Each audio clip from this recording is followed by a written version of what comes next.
ശേഷം ഞങ്ങളുടെ ഭവനത്തിൽ ഒത്തിരിയേറെ അനുഗ്രഹങ്ങൾ ദൈവം ഞങ്ങൾക്ക് നൽകി. എനിക്ക് സ്വന്തമായി ഒരു ഭവനമില്ലാതിരുന്നു. ഞാൻ ഹൈന്ദവ സമൂഹത്തിൽപ്പെട്ട ആളാണെങ്കിലും എനിക്ക് അറിവ് വെച്ച നാൾ മുതൽ ഞാൻ ഈശോയിലും മാതാവിലും വിശ്വസിച്ചാണ് ജീവിച്ചിരുന്നത്. എനിക്ക് സമയം കിട്ടുമ്പോൾ എപ്പോഴും ഞാൻ പ്രാർത്ഥിക്കുമായിരുന്നു. പ്രാർത്ഥന എനിക്കൊരു ഹോബിയായിരുന്നു.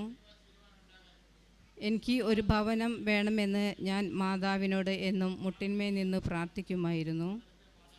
അങ്ങനെ ദൈവം എനിക്ക് ഒരു ഭവനം തന്നു. അതിനുശേഷം ഉടമ്പടിയെടുത്തതിന് ശേഷം അതിനു മുകളിൽ ഒരു മുറി പണിയുവാൻ കൂടി ദൈവം ഞങ്ങളെ അനുഗ്രഹിച്ചു. എൻ്റെ ഭർത്താവും മക്കളും എന്നോടൊപ്പം ദിവസവും പ്രാർത്ഥിക്കാൻ കൂടുമായിരുന്നു. ഞങ്ങൾ ദിവസവും കുർബാന കൂടുമായിരുന്നു. എല്ലാ പ്രാർത്ഥനകളും സമയം കിട്ടുമ്പോഴൊക്കെ ചെയ്യുമായിരുന്നു. എല്ലാ പ്രേക്ഷിത പ്രവർത്തനങ്ങളും ഭംഗിയായി പൂർത്തീകരിക്കുവാൻ ഞാൻ ശ്രമിക്കാറുണ്ട്. പുറമെ എവിടെ പോയാലും ഞാൻ എൻ്റെ ബാഗിൽ ചോറും പൊതി കണക്കാക്കും. എല്ലാ ബസ് സ്റ്റോപ്പുകളിലും ബസ് സ്റ്റാൻഡുകളിലും എല്ലാം ചെന്ന് ആർക്കാണ് വേണ്ടതെന്ന് വെച്ചാൽ ഞാൻ കൊടുക്കുമായിരുന്നു. എൻ്റെ ചേട്ടന് പല്ലുവേദന വന്ന് മാറാതിരുന്നത് മുതൽ ഞാൻ ഉടമ്പടി തൈലമെടുത്ത് പ്രാർത്ഥിച്ച് അത് പുരട്ടിയതിന് ശേഷം ഇന്ന് വരെ എൻ്റെ ചേട്ടന് പല്ലുവേദന ഉണ്ടായിട്ടില്ല. എനിക്ക് എന്ത് അസുഖം വന്നാലും ഞാൻ ഇപ്പോൾ മരുന്ന് കഴിക്കാറില്ല. എൻ്റെ നെഞ്ചിന് എല്ലിന് പൊട്ടൽ പറ്റിയിട്ട് ഞാൻ മരുന്നൊന്നും കഴിച്ചില്ല, മരുന്ന് വാങ്ങിച്ചു വച്ചിരുന്നു.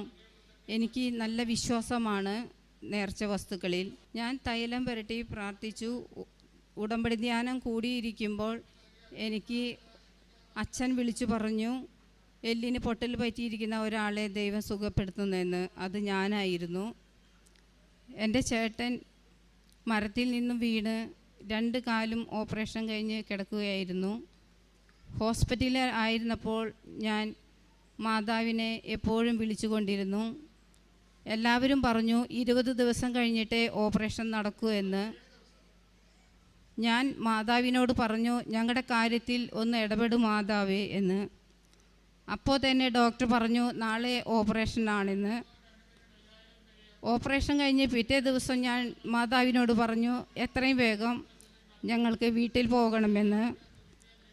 കാല് അഴിച്ചു കെട്ടാൻ പിറ്റേ ദിവസം രാവിലെ ചെന്നപ്പോൾ ഡോക്ടർ ഇങ്ങോട്ട് ചോദിച്ചു, നിനക്ക് വീട്ടിൽ പോകണോ എന്ന്. അന്ന് തന്നെ ഞങ്ങൾ ഡിസ്ചാർജ് ചെയ്ത് വീട്ടിൽ വന്നു. ആകെ വീട്ടിൽ ജോലിക്ക് പോയിരുന്നത് ചേട്ടൻ മാത്രമാണ്. ഇന്ന് വരെ ഞങ്ങൾക്ക് ജീവിക്കാനുള്ള സമ്പാദ്യം എവിടെ നിന്നല്ല എല്ലാവരും ഞങ്ങളെ സഹായിച്ചു കൊണ്ടിരുന്നു. പൈസയ്ക്ക് ഒരു ബുദ്ധിമുട്ടും ഇന്ന് വരെ ഞങ്ങൾ അറിഞ്ഞിട്ടില്ല. ഉടമ്പടി എടുത്തതിന് ശേഷം ഇന്ന് വരെ ഞങ്ങൾ ഒരു എപ്പോഴും മാതാവിൻ്റെ സാന്നിധ്യം ഞങ്ങൾക്കുണ്ട്. ഞാൻ ഉറങ്ങാൻ കിടന്ന സമയത്ത് എൻ്റെ മകൾ മുകളിലത്തെ മുറിയിൽ പഠിച്ചുകൊണ്ടിരിക്കുകയായിരുന്നു. അവൾ പഠിക്കുന്ന സമയം കഴിയുന്നതിന് മുൻപ് അവൾക്ക് താഴേക്ക് വരണമെന്ന് തോന്നി. അവൾ താഴെ വന്ന് നോക്കിയപ്പോൾ ഞാൻ താഴെ കിടക്കുന്ന എൻ്റെ കാലിൻ്റെ അടുത്ത് ഒരു പാമ്പ് കിടക്കുന്നു. അങ്ങനെ മാതാവ് എന്നെ രക്ഷിച്ചു. ഞങ്ങൾ ചെറിയ ഷെഡിൽ താമസിച്ചു കൊണ്ടിരിക്കുമ്പോഴും എൻ്റെ മകൻ കിടന്നതിൻ്റെ തലയ്ക്കാൽ മാതാവിൻ്റെ രൂപം ഞാൻ വെച്ചിട്ടുണ്ടായിരുന്നു. മകൻ കണ്ണു തുറന്ന് നോക്കിയപ്പോൾ തലയുടെ തൊട്ടടുത്ത് ഒരു പാമ്പ് കിടക്കുന്നു. അവിടെയും മാതാവ് വന്ന് ഞങ്ങളെ രക്ഷിച്ചു. വളരെയധികം അനുഗ്രഹങ്ങൾ ഇപ്പോഴും ഞങ്ങൾക്ക് നൽകിക്കൊണ്ടിരിക്കുന്നു. മദ്യം കഴിക്കാത്ത ചേട്ടൻ കൂട്ടുകാരൻ കൊടുത്ത മദ്യം കൊണ്ടൊരു ദിവസം വീട്ടിൽ വന്നു. മദ്യം ഞങ്ങളുടെ ഭവനത്തിലേക്ക് കയറ്റാറില്ല. മദ്യം കൊണ്ട് ചേട്ടൻ ബാക്കിൽ കൂടെ വന്ന് ഷെഡിനുള്ളിൽ വെച്ചു. അപ്പോൾ തുടങ്ങി എൻ്റെ നെഞ്ചിനുള്ളിലിരുന്ന് ആരോ കരയുന്ന ഒരു അനുഭവം. കരച്ചിൽ നിർത്താൻ എനിക്ക് സാധിക്കുന്നില്ല. ശ്വാസം മുട്ടുന്നത് പോലുള്ളൊരവസ്ഥയിലായി. ഭർത്താവും മകളും കരച്ചിൽ തുടങ്ങി. അപ്പോൾ ഞാൻ അവരോട്, ചേട്ടൻ പറഞ്ഞു ഞാൻ ആ മദ്യം കെടുത്ത് എറിഞ്ഞു കളയാം, ദൈവത്തിന് അത് ഇഷ്ടമായിട്ടില്ല എന്ന് തോന്നുന്നു. ചേട്ടൻ വേഗം പോയി മദ്യം എടുത്ത് എറിഞ്ഞു കളഞ്ഞു. അപ്പോൾ തന്നെ ഞാൻ അവരോട് ഒരു പേനയും പുസ്തകവും ആവശ്യപ്പെട്ടു എന്ന് പറയുന്നു. എനിക്ക് ഓർമ്മയില്ല. മകൾ എൻ്റെ കയ്യിൽ പേനയും പുസ്തകവും പിടിപ്പിച്ചു. ഞാൻ മലർന്നു കിടന്ന് എൻ്റെ നെഞ്ചത്ത് വെച്ച് എന്തൊക്കെയോ എഴുതുന്നുണ്ടായിരുന്നു. ആരോ എന്നോട് പറഞ്ഞു തന്നത് ഞാൻ അതുപോലെ എഴുതി. ഞാൻ അവിടെ ഇവിടെ ആണ് എഴുതിയതെന്നാണ് എൻ്റെ ധാരണ.